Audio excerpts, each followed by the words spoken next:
Where is the OBD2 port on the Honda S2000? So this one is the Ansel AD310, and it's a diagnostic tool to help you do two things. Number one, reset your check engine light, but also to read any error codes, as well as a bunch of other things, but that's what I use it for. And this connects to your OBD2 port. Every car is different. Some car is here, some car is here, but for the S2000, it's on this side, driver's side, and I'm gonna have to show you. It's very tricky. From the driver's side, you go in and you look for the port. It's that port right there.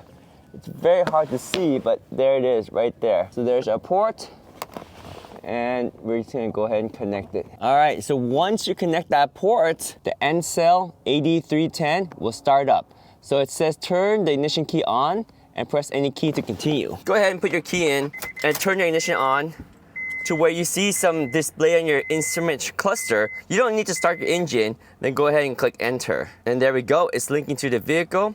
So this will show you your monitors. All of them look good. There are no codes. You can choose to read codes if there's codes. You can choose to erase code if you want to. You can read the freeze frame data, and you can check your IM readiness, which is all the sensors and all that.